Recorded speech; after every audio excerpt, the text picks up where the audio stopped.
गौतम बुद्ध की इस कहानी से जानेंगे क्यों कोई व्यक्ति बुरा बन जाता है और बुरे काम करने लगता है। साथ ही इस कहानी में जानेंगे कैसे बने अच्छा इंसान।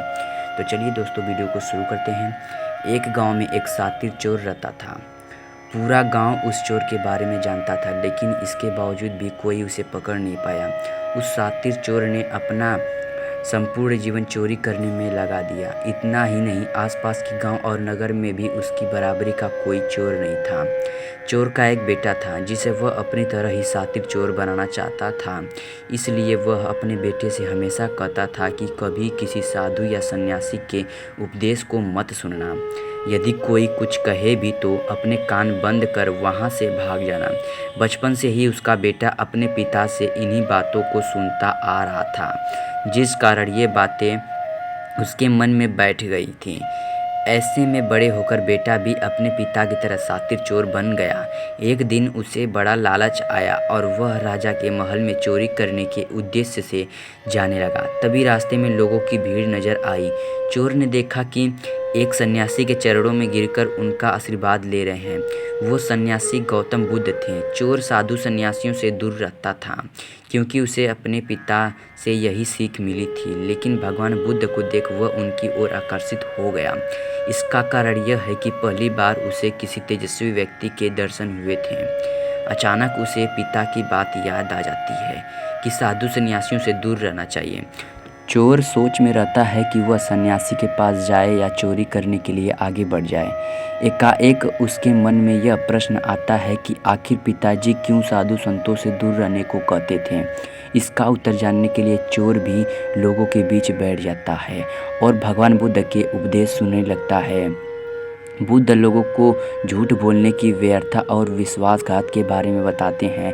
उपदेश समाप्त होने के बाद सभी लोग अपने घर लौट जाते हैं और चोर भी चोरी करने के लिए महल की तरफ निकल जाता है। लेकिन पूरे रास्ते वह यही सोचता रहता है कि क्यों न एक बार उस सन्यासी के उपदेश में कही बातों को मान कर देखा जाए।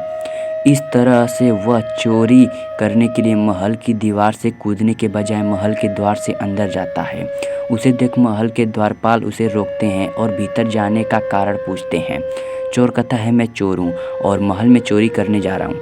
द्वारपाल उसकी बातें सुनकर हंसने लगते हैं और कहते हैं, जरूर यह महल का सेवक या नौकर होगा और हमसे मजाक कर रहा है। यह सोचकर वे उस महल के अंदर जाने देते हैं।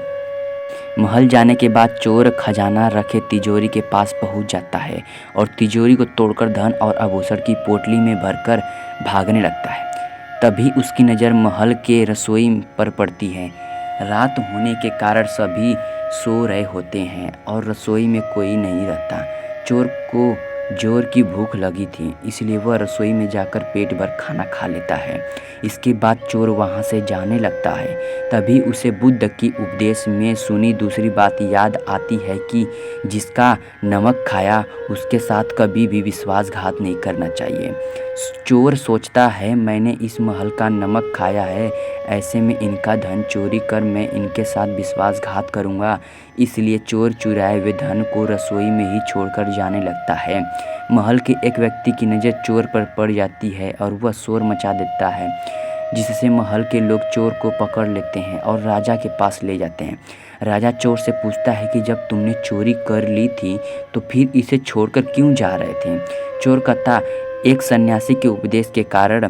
चोर की बात से राजा प्रभावित होते हैं और उससे कहते हैं, अगर तुमने ऐसे उपदेश बचपन से ही सुने होते तो तुम कभी चोर नहीं बनते। इतना कहकर राजा ने उसे कोई सजा नहीं और छोड़ दिया।